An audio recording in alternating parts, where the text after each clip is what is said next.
सबसे पहली बात तो दोस्तों मैं आप लोगों से गुजारिश करता हूं कि इस वीडियो को थोड़ा ओपन माइंड के साथ देखिएगा, अपने इमोशनल सेंटिमेंट्स को ऑफ करके। मेरा मकसद किसी के भी रिलीजियस सेंटिमेंट्स को हर्ट करना नहीं है, लेकिन दोस्तों अगर मेरी कहीं कोई भी बात आपको बुरी लगे तो उसके लिए मैं अभी से आपसे हाथ जोड़ के माफी मांगता हूं। मुगल एम्पायर का आखिरी इफेक्टिव मुगल रूलर औरंगजेब, जिसने हिंदुस्तान पे करीब 50 साल हुकूमत करी, जिसके शासनकाल में मुगल एम्पायर अपने उरूज तक पहुंची, क्या वो एक हिंदू विरोधी था या फिर अल्लाह का एक वली? ये सारी चीजें दोस्तों डिस्कस करेंगे हम आज के इस वीडियो में। तो सबसे बड़ा और सबसे जरूरी सवाल, क्या औरंगजेब हिंदू विरोधी था? इसमें दोस्तों मैं यही कहना चाहूंगा आपसे कि हाँ, ये बात बिल्कुल सच है कि औरंगजेब ने जजिया टैक्स को दोबारा इंट्रोड्यूस किया था। जजिया जो कि एक टैक्स होता था पुराने जमाने में इस्लामिक हुकूमतों के दौरान नॉन मुस्लिम्स के ऊपर लगाया जाता था। इस टैक्स को बादशाह अकबर ने जो है बंद कर दिया था, लेकिन जब बाद में औरंगजेब का शासनकाल शुरू हुआ तो उसने जजिया यानी कि इस टैक्स को दोबारा से इंट्रोड्यूस कर दिया। और हाँ, ये बात भी बिल्कुल सच है कि औरंगजेब ने कई हिंदू मंदिरों को तोड़वाया था।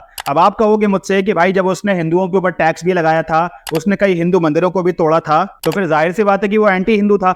लेकिन दोस्तों मैं आपको बता दूं कि इतिहास इतना ज्यादा सिंपल नहीं है। इतिहास में कुछ भी पूरी तरह से ब्लैक या पूरी तरह से व्हाइट नहीं होता। और सबसे बड़ी बात दोस्तों कि हमें इतिहास को इतिहास की तरह ही देखना चाहिए। अब आज से 300-400 साल पहले जो होता था, अगर उन सारी चीजों को हम आज की सेंसिबिलिटी के हिसाब से जज करेंगे तो वो सारी की सारी चीजें ऑफ कोर्स से बातें गलत ही लगेंगी। उस जमाने में दोस्तों कोई कॉन्स्टिट्यूशन नहीं था, उस जमाने में कोई लॉ एंड ऑर्डर्स नहीं थे, उस जमाने में दोस्तों इंसानियत इतनी ज्यादा मैच्योर नहीं हुई थी, तब यूएनओ जैसी ऑर्गेनाइजेशंस नहीं थी, तब जिनेवा कन्वेंशंस जैसी चीजें नहीं होती थी, उस जमाने में वॉर क्राइम्स जैसी कोई रूल्स नहीं थे। आज एटलीस्ट कम से कम इन सब चीजों के नाम तो एग्जिस्ट करते हैं। उस जमाने में सिर्फ और सिर्फ मोनार्की चलती थी, सिर्फ और सिर्फ तानाशाही चलती थी। डेमोक्रेसी का दूर दूर तक पूरी दुनिया में कहीं नामो निशान ही नहीं था। तो इसीलिए दोस्तों यहां आपको दो इंपॉर्टेंट पॉइंट्स कंसिडर करने पड़ेंगे।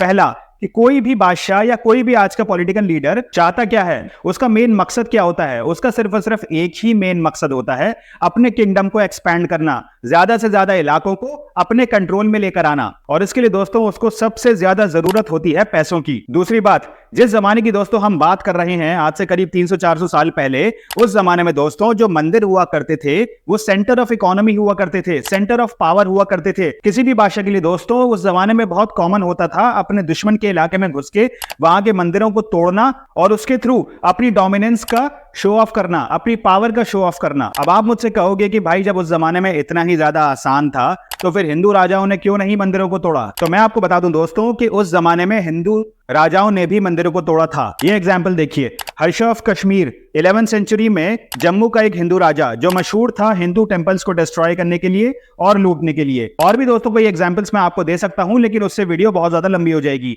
कहने का मतलब है दोस्तों कि उस जमाने में मंदिरों को लूटा जाता था ताकि उन पैसों से राजा महाराजा अपने किंगडम को जो है ज्यादा से ज्यादा एक्सपैंड कर पाए, ज्यादा से ज्यादा पावर गेन कर पाए। इसके अलावा एक और बहुत इंपॉर्टेंट पॉइंट जो हम सबको कंसिडर करना पड़ेगा दोस्तों, वो ये है कि पूरी मुगल एम्पायर के दौरान जब भी पूछा जाता है कि सबसे ज्यादा सेक्युलर मुगल रूलर कौन सा हुआ है, तो उसमें सबसे पहले नंबर पे नाम आता है बादशाह अकबर का। लेकिन क्या आपको पता है कि औरंगजेब के दरबार में, उनके सिस्टम में अराउंड 33% हिंदू हाई पोजीशंस पे अपॉइंटेड थे। अब आप खुद सोच के देखिए दोस्तों कि अगर कोई आदमी एंटी हिंदू है तो फिर वो क्यों अपने सिस्टम में सबसे ज्यादा भरोसा हिंदुओं के ऊपर करेगा? ये सोचने वाली बात तो है।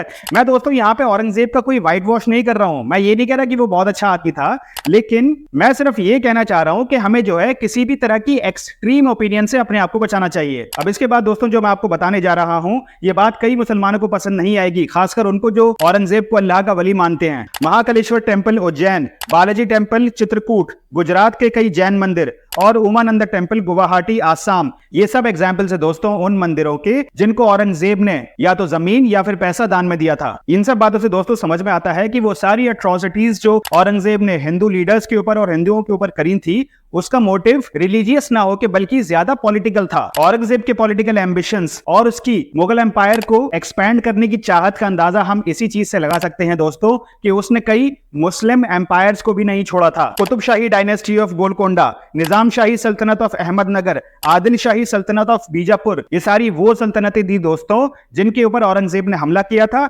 औरंगजेब की आर्मी ने इन मिलिट्री एक्सपीडिशंस में कई मुसलमानों को मारा था और कई मस्जिदों को भी तोड़ा था। इन सारी बातों को सुन के दोस्तों, इन सारे एग्जाम्पल्स को सुन के दोस्तों, हमें यही समझ में आता है कि औरंगजेब एक बहुत ही ज्यादा कॉम्प्लेक्स फिगर था।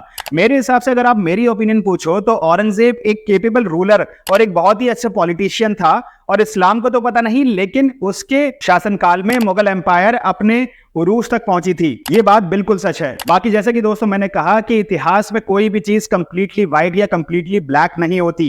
एक ही आदमी किसी के लिए हीरो तो किसी के लिए विलेन हो सकता है। और दोस्तों मेरा सिर्फ और सिर्फ यही मानना है कि इतिहास में जितने भी लोग हुए हैं उन्हें हमें पूरी तरीके से हीरो या पूरी तरीके से विलेन नहीं बनाना चाहिए। जो भी लोग ये मानते हैं कि औरंगजेब बहुत ही ज्यादा एंटी हिंदू था, वो पूरी तरह से हिंदू धर्म को खत्म कर देना चाहता था, वो भी गलत हैं। और वो लोग जो ये मानते हैं कि औरंगजेब जो था वो अल्लाह का वली था, हिंदुस्तान में इस्लाम को फैलाने में उसका बहुत बड़ा हाथ था, मेरे हिसाब से वो भी गलत हैं। ये दोनों ही एक्सट्रीम ओपिनियंस बिल्कुल गलत हैं, और जो सच है वो इन दोनों ओपिनियंस के बीच में कहीं एग्जिस्ट करता है। तो इसीलिए दोस्तों मेरा मानना यह है कि इतिहास में कुछ चंद लोगों को छोड़कर बाकी किसी को भी हमें कंप्लीटली हीरो या फिर कंप्लीटली एक विलेन नहीं बना देना चाहिए। ये मेरी राय है दोस्तों, आप मुझसे डिसएग्री कर सकते हैं। अगर चाहें तो अपनी राय कमेंट करके दे सकते हैं। वीडियो को लाइक करिए अगर आप मेरी बात से एग्री करते हैं तो, और सब्सक्राइब करिए चैनल को ऐसे ही इंफॉर्मेटिव कंटेंट के लिए। मिलते हैं अगले वीडियो में दोस्तों, तब तक के लिए keep learning and stay curious.